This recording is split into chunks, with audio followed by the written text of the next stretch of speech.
This is Rock and Roll Grad School with your hosts, Heidi Hedquist and Luke Poling. Get your grad school for nothing and your podcast for free. I want Luke and Heidi. Hello, kiddies. We're going to have a good time together. We're talking with Tony Tyrrell, singer-songwriter, and so much more. Yeah. And that will be up in just a moment. But let's talk quickly, Heidi, about you getting rocked. Oh, I totally got rocked. You got rocked. Did they pour sugar on you as well? Yes, they did. I even bought the t-shirt. Wow. So, more, please. What's going on? Well, I was at the epic Bret Michaels return, I might add. Oh, this was his first show back? Yes. I see. Did he pose for a photograph? Did Bret Michaels pose for a photograph? No. Okay, No. I'm crossing the streams. Yeah, you are crossing the streams. Don't do that. Yeah. It was awesome. It was so fun. First of all, Joan Jett killed it. She was so good. She's got a bad reputation, Yes, she does. but she exceeded that. She can't help but, she hates herself for loving us. Right. Well, Crimson and Clover. Well, Over and over. and she played Cherry Bomb. Oh, because she was in Detroit? Because she was in The Runaways. Right. No, but I didn't know. Did she say yes? But was she like, oh, this one is for? No, Okay. no. I see. But, and then Poison was super fun. Cece looks crazy. Brett, did what he could do just getting back. Yeah. Def Leppard, amazing. Killed it. And I guess Joe Elliott performed with Billy Joel the night before, and they did pour Yes. some sugar on me, which is crazy. This is which I want to see the video of. Yes. And then they are now and then Motley Crue. Tommy was back too. It was very And he played the whole show. Then that means. Yes, he did. Even the piano for Home Sweet Home. Okay, and they kickstarted your heart. They always kickstart my heart. All right, The excellent. thing, I love them and I love him. And the fans, first of all, the fans. Now, the fans, most of them were probably our age and older. Okay. And this was designed to be kind of a festival. So Joan starts at 4 and it goes straight through to 11:30. Yeah. Super hot in the D on Sunday. Yeah. A lot of drunk middle-aged people. There was a woman in front of me who I was so jealous when she walked in because she had a green visor that said I Heart Motley Crue on it that was clearly from the 80s, clearly. Mm-hmm. And she was so excited. But as she walked down to get her seats at Poison, I looked at Nelson and I said, she's not going to see Motley Crue tonight. And sure enough, by the time Motley came on the stage, she couldn't stand up. Her husband and her best friend, I'm assuming, were up dancing, having a great time. And then she'd be pawing at them and they'd lift her up and they'd have to hold her arms up like the Scarecrow in The Wizard of Oz. And then she'd just slide back into her seat. Oh, that's a shame. I feel like there's that fine line between enjoying your evening and never remembering you had an evening. Right. Well, it made me feel a little bit like some of these people don't get out that much these days. And perhaps they don't realize you must pace yourself. Right. And people were tailgating in all the parking lots from noon on. So Yeah. it was a long day. Well, and like you said too about a festival of that length, one must, very much so, like you said, really, keep track of what time it is. Keep it on your watch. Set a timer. Well, and I'm assuming a lot of these people have kids now that are college, party ages. Yeah. And you gotta don't let your kids be better drinkers than you are. Yeah. That is something you should you can't let them hold that over your head. No, you need some pride. Yeah. So the one thing I saw, it wasn't Motley Crue and Poison and Def Leppard, unfortunately. In Lee, England, and this connects back to our show, they have painted a huge mural to Pete Shelley from Buzzcocks. Okay. It's a lovely mural, and it says "Ever Fallen in Love," and of course we had Pete's band member Steve Garvey on the show, and that was lovely as well. By the way, I've been watching the Sex Pistols Have you been watching it? I watched the first episode. I need to get back into it. The Danny Boyle one. Yes. That one. Yeah. Yeah. I weirdly kind of like it. So far, I'm enjoying it. It's very Danny Boyle, but It's very Danny Boyle. But there were a lot of things I didn't know. well, there you go. Like I didn't know how entrenched Chrissy was. I didn't know that either. That's very, very true. Fascinating. It's like my favorite part. Yeah, we got to get her on the show soon. Yes, and they cast her well. Yes. Okay, Anthony is here. Let me let him in.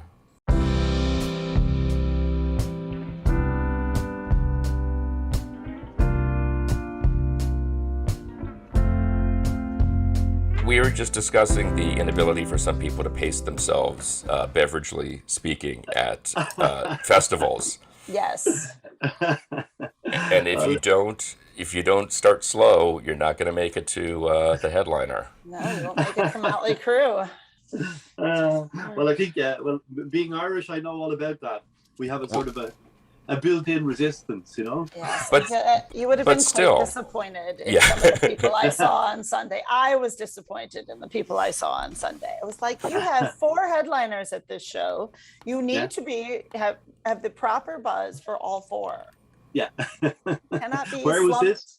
In Detroit at Comerica Park. It was it wasn't a real festival, but it was the Joan Jett, Poison, Def Leppard, and Motley Crue, all back to back to back to back. Yeah. So you got to figure those fans used to know how to party, but the years escaped us. Didn't escape me, escaped them. I still got it. How does one go from classically trained clarinetist to singer-songwriter? Okay. Because not everybody does that route. Yeah, I started to play clarinet when I was about 9, and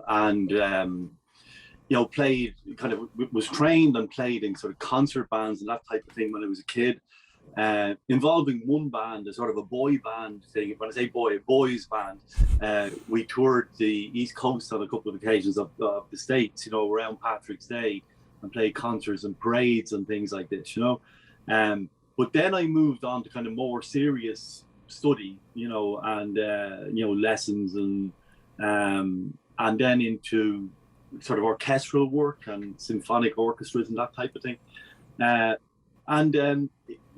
But I always had a sort of an abiding interest in all popular music. I had 2 of my uncles, one on my mother's side, one on my dad's side, were less than 10 years older than me. They were the youngest in their respective families. One of them was a Beatles fanatic, and the other was Van Morrison and Cream and, that type of thing. And they both introduced me very early, to this music. And so I had kind of a hand in, in listening, if you like, which was kind of, what was a relatively mature taste, if you know what I mean, at that point in my life.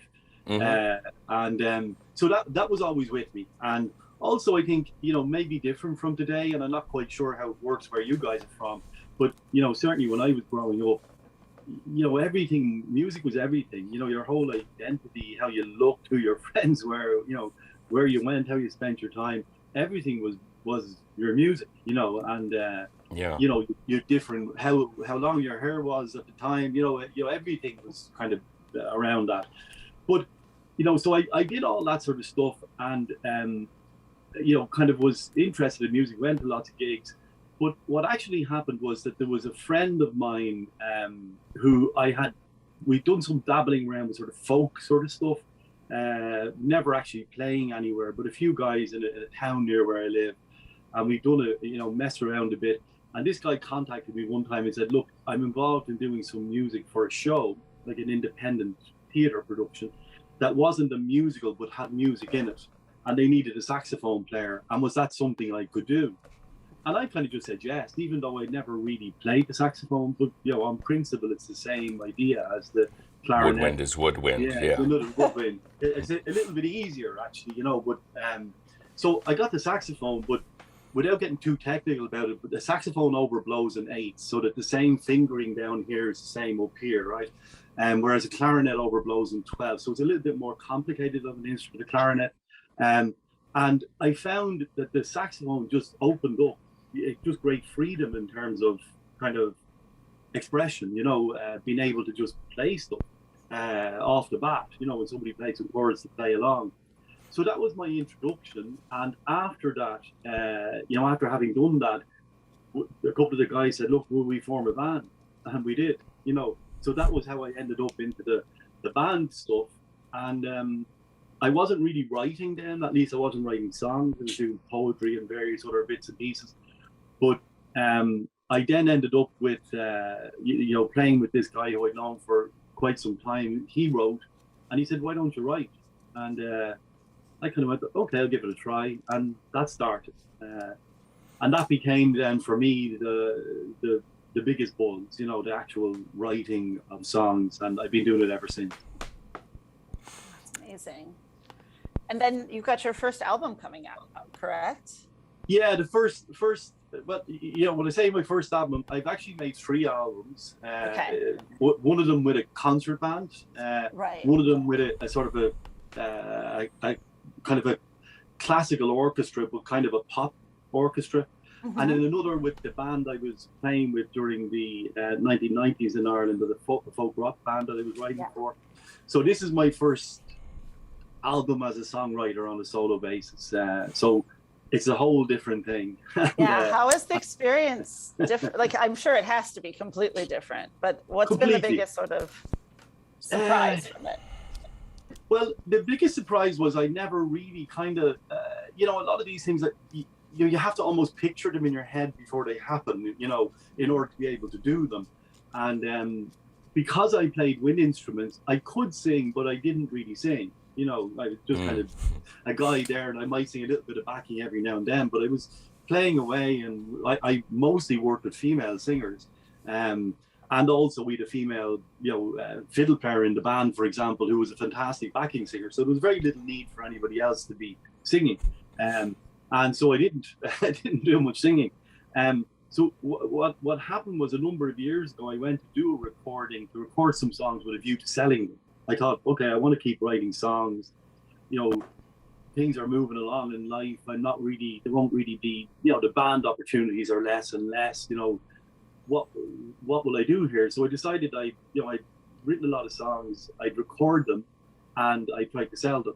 So I did that with a well-known pianist here who's also a producer, and he put the musicians together. Great job. But every voice he gave me just wasn't the voice that was in my head. And I said, look, I'm going to have to sing these things because this is not working. And so I sang them because I didn't think it was kind of inverted commas serious, because I thought, oh, I'm not presenting myself as an artist. They're just a guy trying to sell some songs. And then I distributed them, and people said, actually, you're really good. I like that singing and so on. And then I began to think, okay, maybe I can sing, and started experimenting a bit more with that. But what happened then was, there was a kind of a break in my life as such. I ended up living in the States for 6 years, from about 2011 until 2017 or so. There was an economic collapse here, as there was all over the world. I ended up going there for work reasons. And kind of things took a stop, although I continued to play a bit while I was living in Washington, D.C. And it was only then when I came back and the whole COVID thing, and I had some time to sit back and look at the body of songs I had and thought, okay, let's do something here. Let's actually put this together. So that was how that ended up. But it was very strange because I then had to actually think of myself as a singer. So I identified a lot of free lessons online.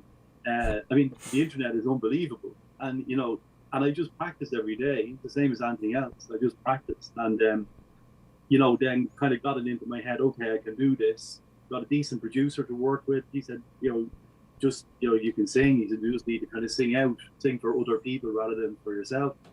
And that was the biggest kind of change, I suppose, in terms of how I fitted into things. Because now I was in the center of, a bunch of musicians who were around me. And that was kind of scary a bit, just kind of having that sort of directorial role. on the one hand, and also because, you know, I'm kind of relative to them in my own head. I'm a novice singer compared to, you know, the experience they have in their instruments. So I had to kind of say to myself, look, you've been playing music since you're 11, so everything you're doing now is, you know, is kind of associated with that journey. It's not just today or yesterday. So bring all of that into the room and you'll be fine. So that's what I tried to do, and hopefully it worked on the album. Well, I was just thinking that it's such an interesting route, and it's almost the reverse of so many people. Yeah. You know, everybody grows up wanting to be Bono, and then you end up being The Edge. Which, don't tell him I said that. But it sort of seems like, you know, you went the other way where, you know, like you said, you all of a sudden kind of like found yourself, you know, oh, I'm writing songs. Now I'm playing these songs I wrote, and now I'm recording demos, and now people are listening to the demos like they're a record. Has your voice changed in that process? Did you kind of find that the voice that you had as a songwriter when you first started certainly evolved and grew, but has it changed or morphed over time as you were continuing to write and record? Yeah, I think so, because again, you know, if you think about it, if you're not really, you know, you didn't picture yourself as a singer, you might sing stuff, but you're usually singing in a key of what you're hearing, you know, so somebody else singing, or in a key that might be suited to somebody else, and you're doing a bit of backing, you know, but never a key molded to your voice. And so what actually, you know, kind of, and also I'm a relatively limited guitar player. You know, I play guitar to write songs. You know, some people might say, oh, you're very good at guitar, but I'm not really, you know, I'm fairly limited. So I play the guitar to write songs, and sometimes because of those limitations, or just maybe even laziness, I'm playing in certain keys because they're easier rather than they would have been suited to my voice, because I wasn't really thinking I would be the person singing these songs.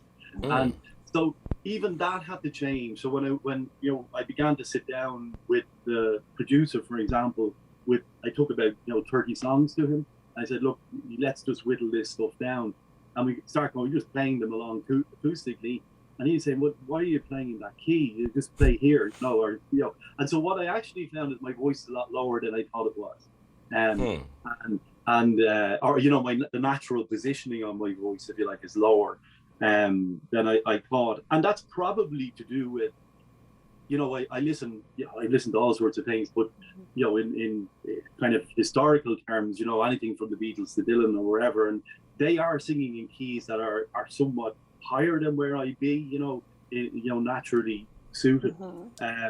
So yeah, that sort of stuff changed, and I think I found a different voice, for want of a better term, and I actually feel comfortable with it now. I kind of think, oh yeah, I can do that.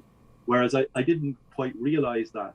And, you know, again, you have to kind of understand that, you know, these things, I have a clarinet or saxophone in my mouth or a tin whistle or whatever it might be, you know, and so you're just not it's just not in your head that you're going to be singing. Right. And so it's something that I kind of, you know, I'd sing at a party or whatever it might be, but I just never really seriously thought that's something you can do. But actually the response to my voice has been very, very positive, you know, in the current releases. So I'm kind of really pleased with that, because it was a little bit unnerving. And also, I don't know whether you guys have heard the full album, but, you know, there's all sorts of things on it, like including one where I sing with just the piano. And, you know, that kind of goes back in my head to, you know, the stuff my dad would have listened to, Tony Bennett and Frank Sinatra and all those wonderful singers who have this extraordinary sense of musicality and phrasing and all the, you know, all the stuff they have. It's not like one of the songs they'd sing, but in my head, it's kind of, you know, positioning like that, because it's just a piano and me. And again, when the producer said to me, let's try this, I kind of, well, really? You know, because, you know, it's really kind of sticking your neck out. And but I went with it, you know, kind of, you know, took the risk and said, okay, let's just do this for real. You know, if it works, it works. And I think it did work, you know, so I'm happy with that, feel comfortable with it, not big-headed or anything about it, but just, you know, it's kind of, I feel secure in it now. Yeah. Yeah. Well, that is like a leap of, I mean, you really truly have taken a leap of faith through all of this. And what a lot of people don't, especially, a lot of musicians who've been successful with a particular instrument or as a vocalist and then trying to move over to an instrument, don't have that sort of blind faith or bravery to be able to do that. What do you think it is that made you go, yep, I'm gonna do it. Let's just do it. Let's just see what happens. If it works, it works. Yeah, actually, probably living in America made a big difference because there is a can-do attitude to, for all the things people might give out about America and stuff that's happened recently. There is a culture that's fundamentally different from probably anywhere else, and it's partly the can-do thing. Also, like, for example, I used to run in the house we lived in Washington. We used to run what were called kitchen sessions, where we just have people come into the house. It started with the Irish community, but was added to over time. People who might recite a poem, dance, play a bass, do whatever, sing a song, and we'd have a bit to eat and a few drinks, and then everybody just participated. And as part of that, why people would say to me, "Why don't you do more with this?" And I said, "I'm getting a bit old in the tooth for this, and I kind of have a day job and kids and da da da da da." And they literally looked at me as if they didn't understand what that meant. Whereas if you say that here, people would say, "Oh yeah, I get you." Whereas in America, people are saying, I really don't get what you're saying to me. Why would you think that?" And so actually, that was a significant factor in terms of, just kind of opening out my thinking a little bit. And on the one hand, but the other part was also COVID, strangely enough, just because we at one point in time here, we had a 2 kilometer limit from our house. Like, we couldn't move beyond 2 kilometers, right? And that lasted for, maybe 3 or 4 weeks. And then we had a 5 kilometer limit. And, so life was very strange for a while. Yeah. And, so you were here hanging around your place and kind of, you had time to kind of do things and also to think in a way that maybe I wouldn't have had. My day job would ordinarily have involved a lot of international travel. So I was very busy all of the time. So I just got a little bit of time to sit back and to kind of think, okay. And then I start messing around with the desktop recording, the basic GarageBand stuff on Apple. And because I kind of have a musical background, I know a bit about theory and so on, I was actually able to build songs, and kind of go, actually, that doesn't sound too bad. And then, sing on top of them.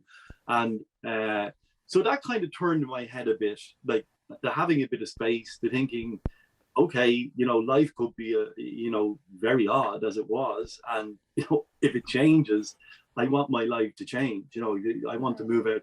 And actually another motivation was that, if you're not playing music and you're not out and about, you don't meet musicians, True. And this was partly also to try to reinsert myself into a society of people who have shared likes. I don't mean that they have to think the same as me, but, they're into music, they're into the arts, or they're into whatever, and they're the conversations you have.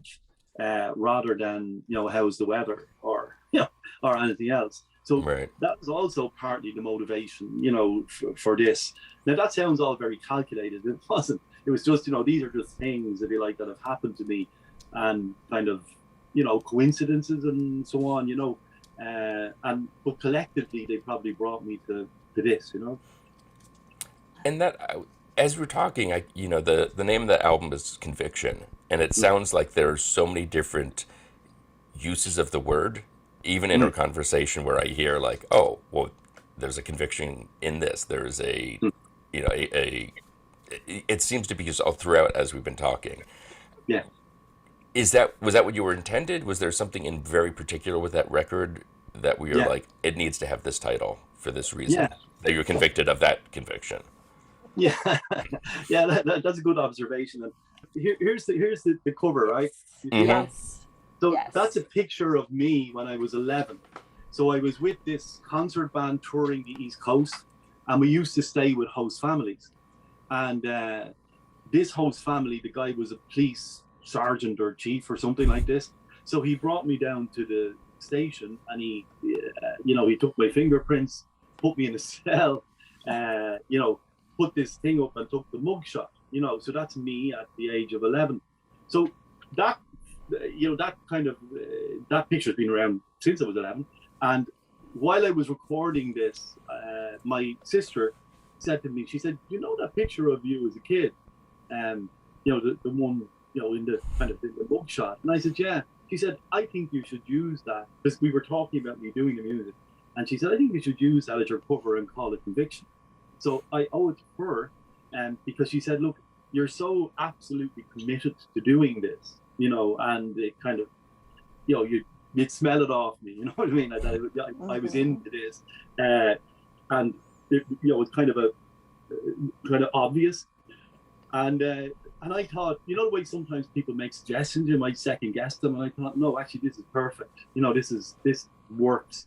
And it has what I love as well, is that, as you pointed out, that conviction can mean all sorts of things, in different ways.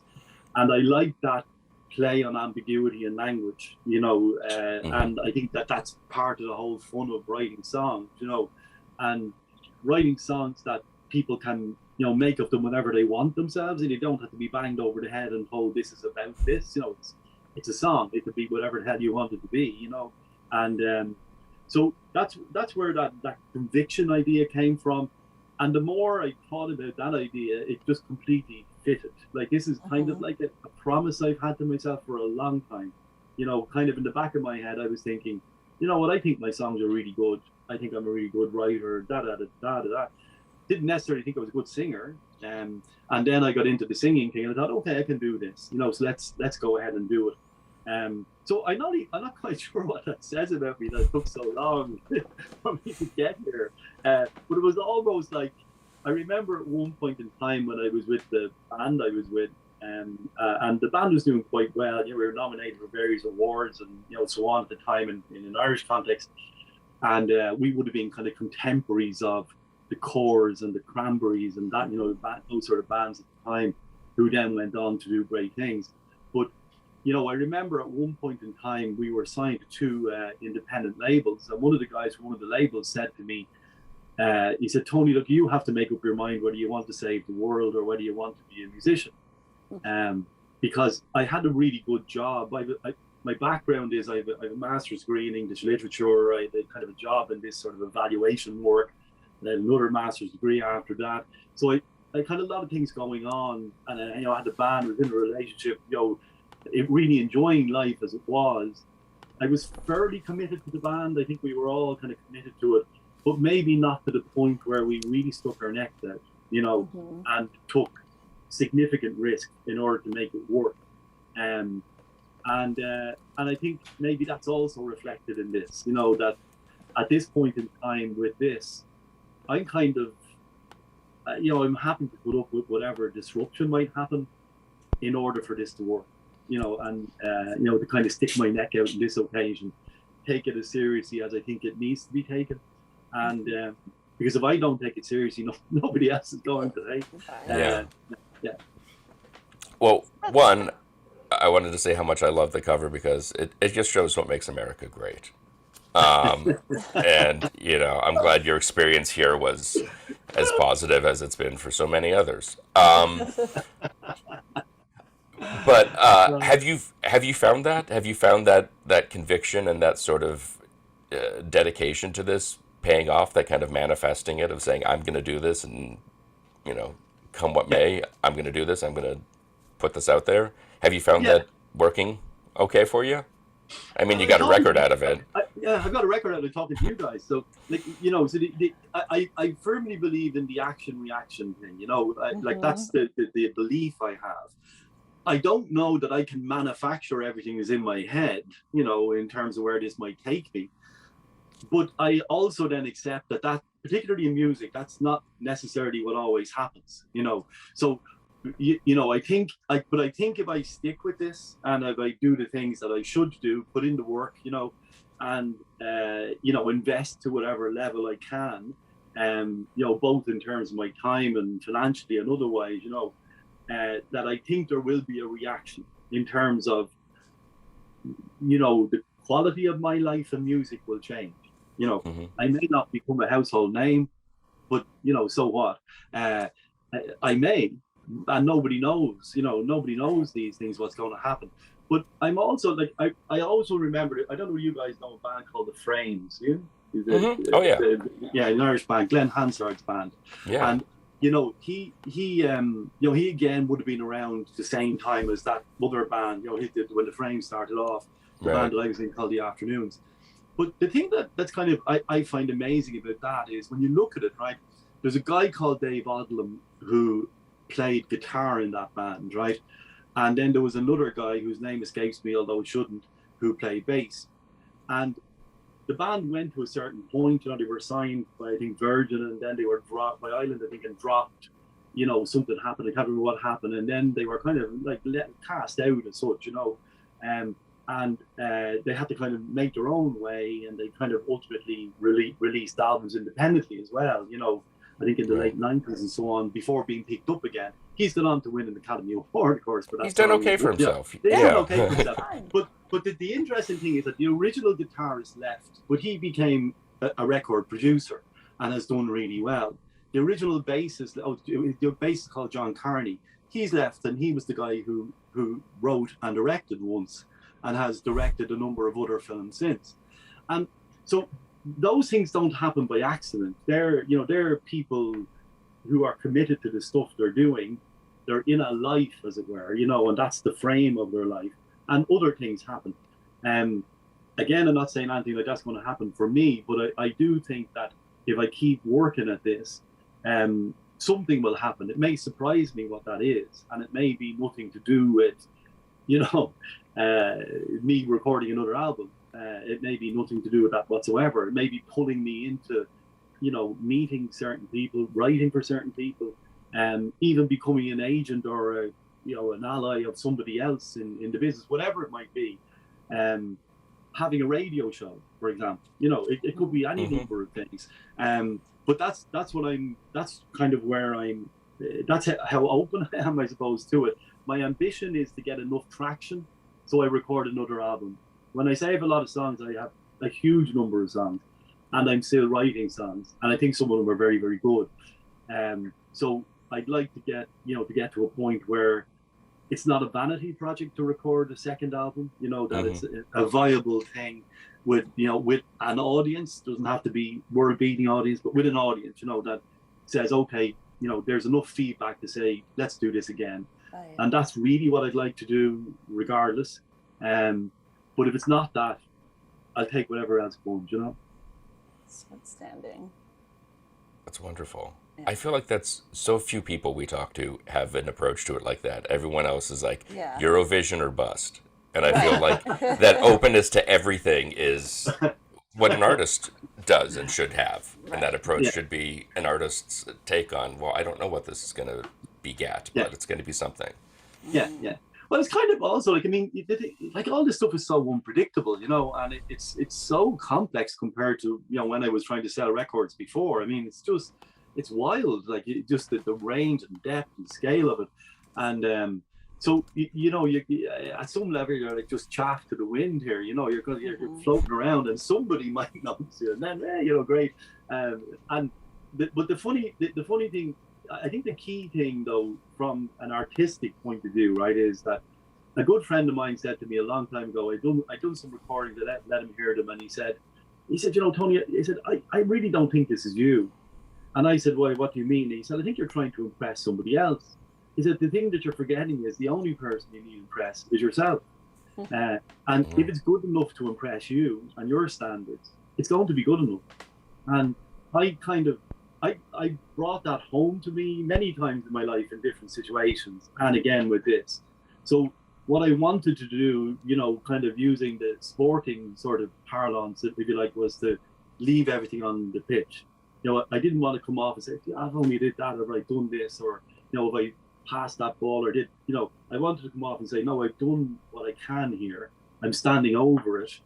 I think it's good, and I have no excuses, And if it doesn't make it, it's not because I can go, I kind of skimped on this, or he wasn't good enough, or she didn't do this. It's my responsibility, okay? So I'm thinking, okay, I stand over this. I really think it's a great album. And I have to think that, you know, and I do think that. So I've already won, you know what I mean?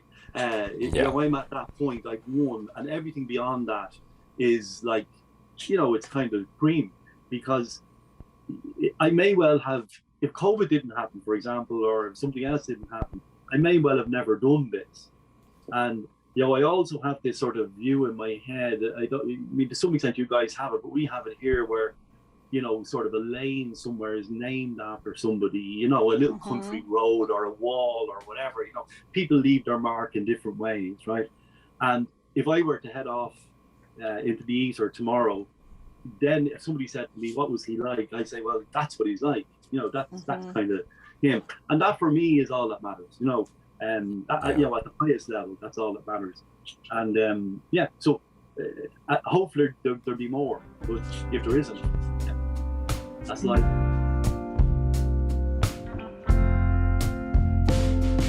An angel hangs from a rearview mirror, tears on her face as she considers the decision she's made. She hopes it is the right one. Hand a glove as she grips. Conviction, the debut album by Tony Tyrrell, is available August 12th everywhere. For more information, check out his website, TonyTyrrellMusic.com, where you can also find him on Instagram, where he is at Tony Tyrrell Music. You can check us out on all the various socials. Be sure to visit our website at rockandrollgradschool.com, and don't forget to leave us a review. Today's show is produced by myself and Heidi Hedquist. Our reluctant producers are John Sauvé and Sandy Stone. Our willing producers are Rachel Allen and Randy Jeanette. Our intern is Zach Jackson. This one's for Philippe. Thank you, good night, and may all your favorite bands stay together. It happens someday. Stops off at a roadside place, combs her hair, makes up her face. The waiter said, I hope you had a nice day. She's gone, drives into the sun, sets on everyone.